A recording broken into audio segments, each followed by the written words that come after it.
ഇസ്ലാമിക ലോകത്ത് അറിയപ്പെട്ട പണ്ഡിതനാണ് മഹാനായ ഇമാം നവവി. ആ ഇമാം നവവിയുടെ ശറഹു മത്നുൽ അർബഈൻ അൻ-നവവിയ്യ എന്ന് പറയുന്ന ഗ്രന്ഥത്തിൽ ഒരു ഹദീസ് കൊണ്ടുവരുന്നുണ്ട്, പഠന വിധേയമാക്കാൻ വേണ്ടി പറയാൻ. ആ ഗ്രന്ഥത്തിൽ ഇമാം നവവി കൊണ്ടുവരുന്ന ഒരു ഹദീസാണ് മഹാനായ ഇബ്നു അബ്ബാസ് റളിയല്ലാഹു അൻഹുവിനോട് പറഞ്ഞ ഹദീസ്. യാ ഗുലാം, എന്റെ പൊന്നുമോനെ, പ്രായപൂർത്തിയാകാത്ത മക്കൾക്കാണ് ഗുലാം എന്ന് പറയുക.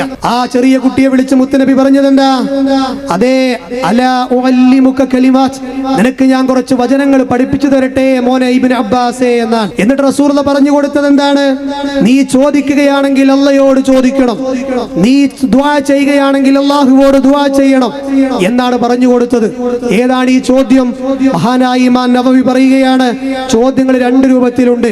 മനുഷ്യന്മാർ തമ്മിൽ നടത്തുന്ന അനുവദിക്കപ്പെട്ട ചോദ്യമുണ്ട്, അല്ലാഹുവിനോട് മാത്രം നടത്തുന്ന ചോദ്യങ്ങളുണ്ട്. ആ ചോദ്യങ്ങൾക്ക് പറയുന്ന പേരാണ് മാലാ യഖ്ദിറു അലൈഹി ഇല്ലല്ലാഹ്.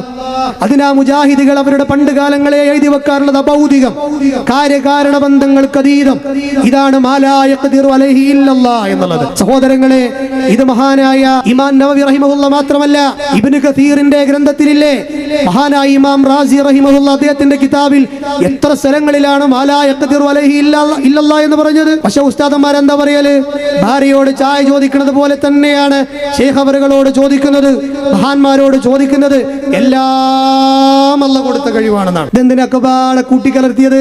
മനുഷ്യരായ നമുക്ക് ചോദിക്കൽ അനുവദിക്കപ്പെട്ട കാര്യങ്ങളുണ്ട്. അതാണ് അതേ വതആവനു അലൽ ബിർരി വത്തഖ്വ. ഖുർആൻ പറഞ്ഞില്ലേ, നിങ്ങൾ പുണ്യത്തിലും ധർമ്മത്തിലും പരസ്പരം സഹായം ചോദിക്കുക. അതാണ് നമ്മളൊക്കെ പരസ്പരം സംസാരിക്കാറുള്ളത്. എന്നാൽ അധർമ്മത്തിൽ നിങ്ങൾ പരസ്പരം സഹായം ചോദിക്കുകയും ചെയ്യരുത് എന്നും ഖുർആൻ നമ്മോട് പറഞ്ഞു തന്നു. എന്നാൽ അതിന്റെ അപ്പുറത്തുള്ള കാര്യകാരണ ബന്ധങ്ങൾക്ക് അപ്പുറത്തുള്ള ചോദ്യങ്ങളാണ് അല്ലാഹുവോട് ചോദിക്കുന്നത്. ആ ചോദ്യങ്ങൾ അല്ലാഹുവോടെ പറ്റുകയുള്ളൂ എന്ന് ഇമാം നവവി ഇതിന്റെ ശറഹിൽ പറയുകയാണ്. അതേ ഉദാഹരണം പറഞ്ഞു, ഖുവത്ത്, ഹിദായത്ത്, അതുപോലെ തന്നെ ഇൽമിനെ തേടൽ, ഇതൊക്കെ റബ്ബ് മാത്രം തരുന്ന കാര്യങ്ങളാണ്.